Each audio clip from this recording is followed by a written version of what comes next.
Hello everybody and welcome back to another episode on the official Hermitcraft Modsauce server. In the last episode we made ourselves these epic tools. Well, I got one of them on me right now, my amethyst pickaxe, and I'm going to avoid charging this thing. I've been using it a lot and you can see it's hardly gone down at all. It's going to be interesting to see how long that thing is going to last for. And in one of the last episodes I also asked you guys for some suggestions for the name of our pet over here. I removed this guy because he might despawn.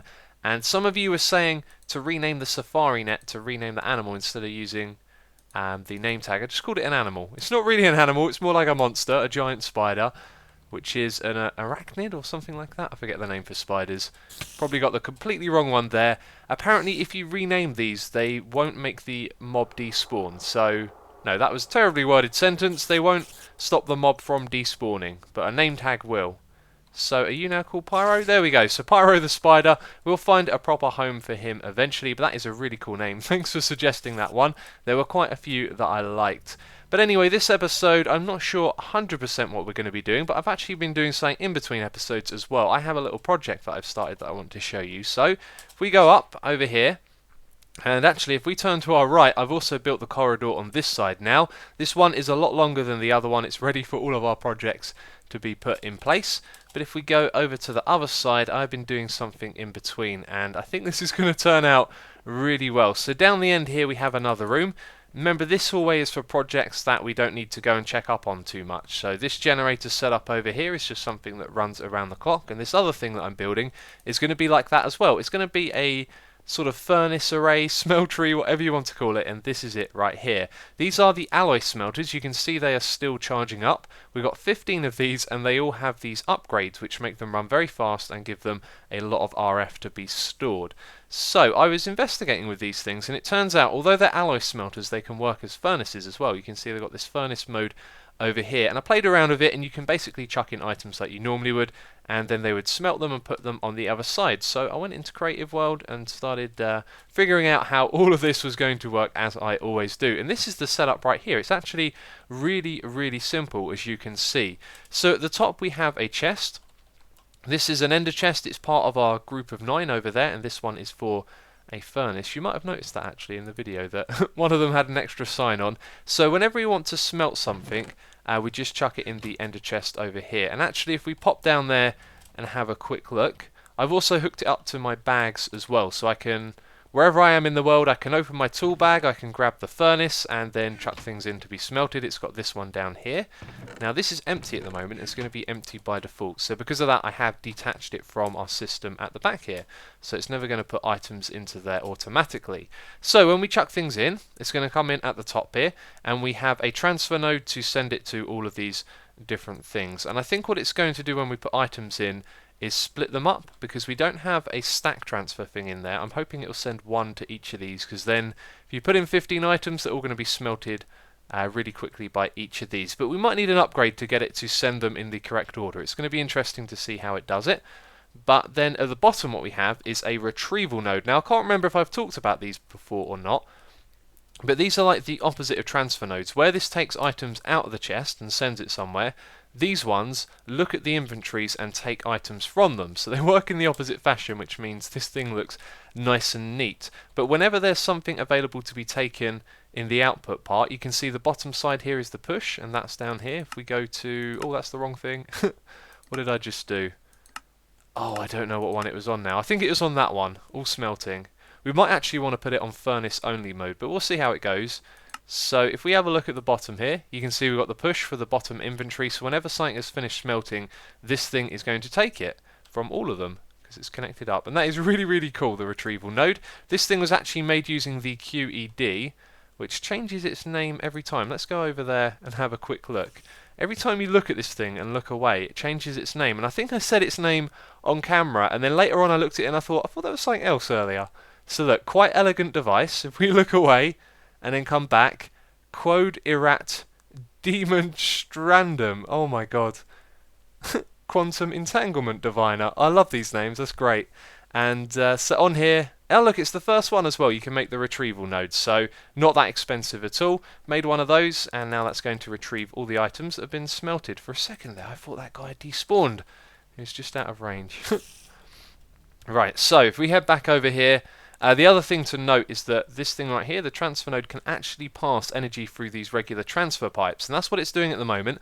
I've been playing around with putting lots of speed upgrades in here, but it doesn't seem to make any difference to the rate at which the RF is coming into each of these things, and I think that's because the bandwidth is the same regardless of how fast it transfers to each thing. So let's say it's going very slow, it's going to transfer large amounts of RF when it's slower, and then if it's going very fast it's going to transfer small amounts, so it pretty much transfers the same amount overall. And by the way, these have a stack of speed upgrades in, so they should work really fast. You can see that one is constantly searching for items. So let's give this thing a whirl. I haven't actually tested it yet. It's going to be really interesting to see how it works. I have actually played around with it a little bit and found out some cool things about how it smelts items. So we've got tons of this stuff. We can just take out all of that and then chuck it into our furnace. It's going to be really interesting to see how quickly... Oh, look at that. It goes quickly. Let's see how quickly it's smelting. Oh, this is interesting. This thing is really going to be powerful, I think. Right, let's get in here. Oh no, it's the first three.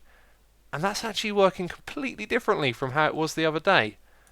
Okay, so the other day it wasn't doing 3 stacks in there like that. It was only accepting them into the first one.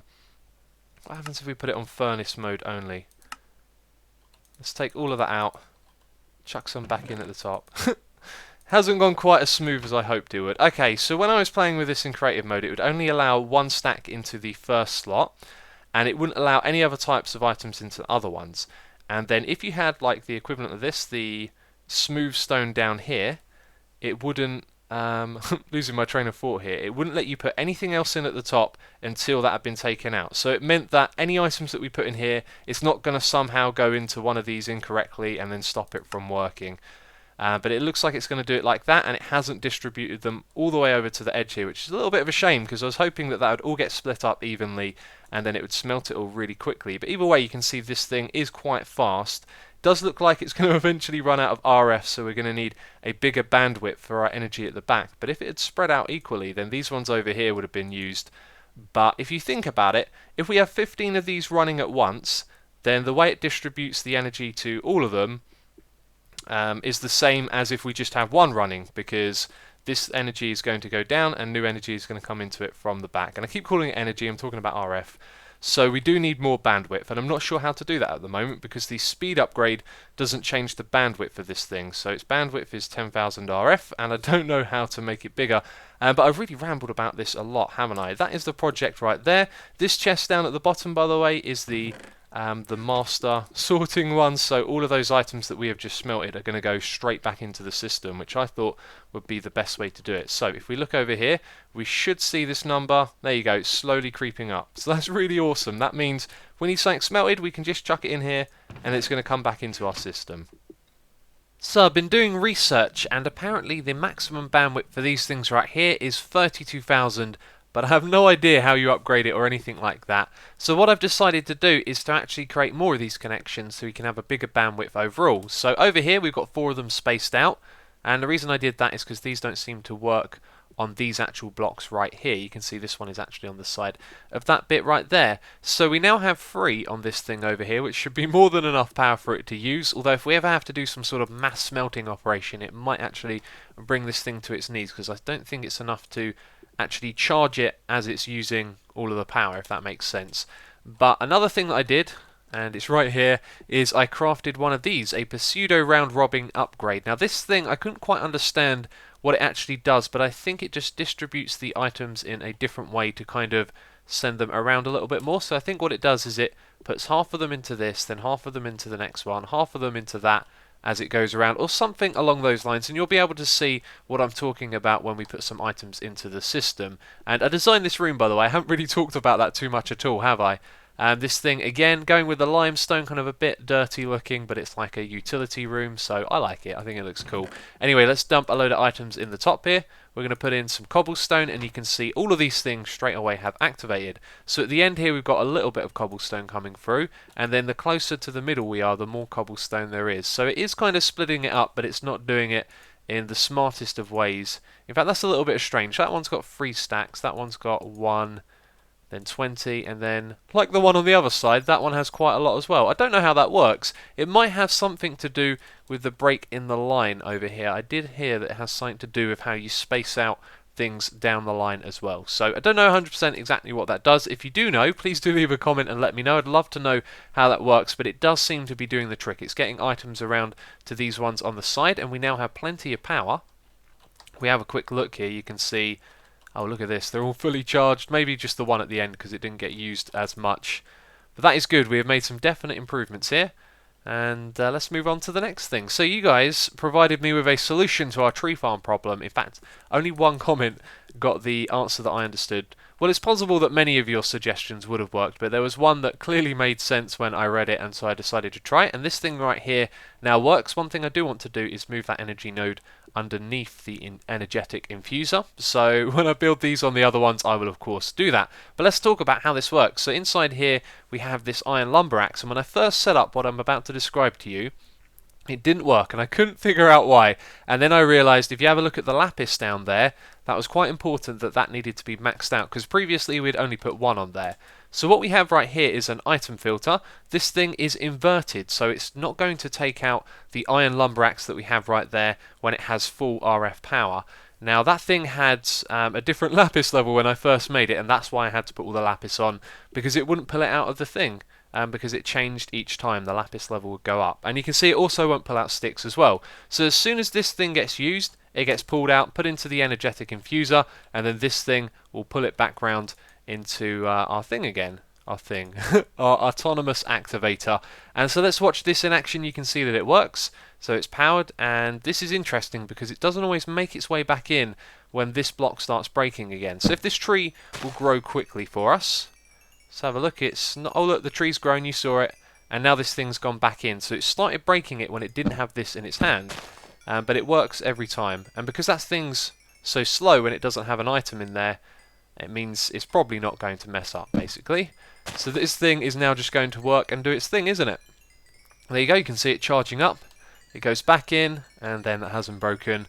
So what I'm going to do next is build one of these for each of the different trees, and we should be good. And by the way, we still have tons and tons of this stuff. Let me just fly up here and show you. Hardly made a dent in that right there. We were around 400,000 last time. You can see we've used about 7,000 charcoal. I've got a feeling this system is really good for what we need at the moment, but in the future we might need more. Anyway, I need to stop rambling and start building. You know you're playing modded when you try and do something simple and you spend hours working on it. You know, this was only supposed to take a moment, but now that I've started working on this again, I found some problems with the farms. So first of all, these right here, I've crafted some more of them, and their lapis levels are quite low, and I didn't want to put loads of lapis onto them. You know, once they have full lapis, that's when this thing will work. So at the moment this bit on the side here is disabled, but in order for this filter to work correctly, we need that to have the full amount of lapis. So I decided to let the tree farm run, and my frames went down to like 1 or 2 FPS. It was absolutely crazy. Took me a while to sort it out and figure out what was going wrong, and it seemed like all of the XP had backed up and none of these XP orbs were being picked up by the vacuum hoppers, which seemed really strange at first. But actually I think what's happened here is this thing has a capacity, and that was reached. So if we have a look down here at this liquid XP drum, you can see it's holding around 200,000. All of that pretty much came out straight away from this thing right here. So I think where I added that, this kind of run its course and filled all of it up, and then when I decided to run this thing again, then it couldn't pick up any more XP. So I've gone around doing some little tweaks and changes. We've added some speed upgrades to these things. Oh, and I'm getting a bit of lag there. Down to 12 FPS for a moment, strange. And yeah, so now they're going to put the XP into this thing faster, and we put a drum below it. Now this drum stores all types of different liquids. It's part of extra utilities, and the recipe for this is really, really quite cheap. And there's also an expensive one as well. If you have a look at this one, it holds a ridiculous amount of liquids, but it costs bedrockium ingots, and this looks real interesting. If we have a look at this, you have quadruple and triple compressed cobblestone, which is a lot of crafting, I've got to say. If we could automate crafting, then maybe this could be a project we do, because we certainly have enough cobblestone to make those, but it's quite expensive. I mean, each ingot costs 9 diamonds as well. So that's something I might look into. For now, we're going to store it in this drum, which is almost full. I'm probably going to make a little array of them. What I did want to do is void this stuff, and I've got a void fluid pipe here, and whatever I attach this thing to, it just doesn't seem to void the liquids. You know, I've attached it to the drum, to the transfer node, to the ender tank at the top here, and even to the vacuum hoppers, and it just doesn't seem to be doing its job. So I can't get rid of the XP. Remember, you know, there's ridiculous amounts of it here. We're never going to have a problem with it. So for now, what I'll probably do is just build a little array of those down there. And there's one other thing that I wanted to mention. I didn't really have time to actually check this out, but apparently you can use a stick to control these pipes right here, control the direction that they go in. So I was watching some of these in action before I put the speed upgrades in, and they take forever to find the ender chest over here, and I think you can actually direct. And I haven't done this before, so let's just click it and see what happens. Yeah, look at that. Something's happening there, and I don't know what it means. I don't know if this means that anything coming this way can't go any further, or if it means... Let's have a look again. Or if it means they can only go through those ways. I don't know. I'm going to have to look that one up before I start doing that. But that's another thing that we can make a little bit more efficient here. We can design the pipes so that they know what direction to go into. So when they get to an intersection, they go in the right direction. For example, this one right here could start scanning across in this direction, and that would just be wasting time. And that would apply not only to the liquids here, but also to the regular items and anywhere else where we use these pipes. So it's probably a good thing to learn them and figure them out, which is what we're going to do next. Well, I didn't expect to be working on the tree farm today, but here we are. I've made some improvements to this thing, and I think actually what I'd like to do is just finish this thing off completely. I've got a couple of ideas for what else could be done to this thing. So, what were we doing? We were doing the pipes, weren't we? It turns out that this is like a one-way system. So you see how it fades from the lighter colour to the darker colour? Well, that's the one-way path going from that direction over here. So this junction right here means all of the incoming paths will go down towards the chest right here, and I've also made it so it can't go past it in case it, I don't know, for some reason skips this inventory right here. So now all of the pipes kind of point to the right places, which makes them slightly more efficient. And while I was doing that, I also decided to kind of finalize the project here, because we couldn't seem to get these wireless receivers to work with the red wire, or the red wire alloy, I forget what it's called, and that made it kind of difficult to attach it to all of these things, because what we would like to do is ideally when this is turned off is have all of these autonomous activators turned off as well, because what they'll be doing is continuously running. So what I decided to do was just to put the wireless receiver here, then we have a repeater, and that's a red power repeater, I think that's it, Project Red, so it can go underneath this block right here, and then it just powers the redstone at the top. So that'll do for now.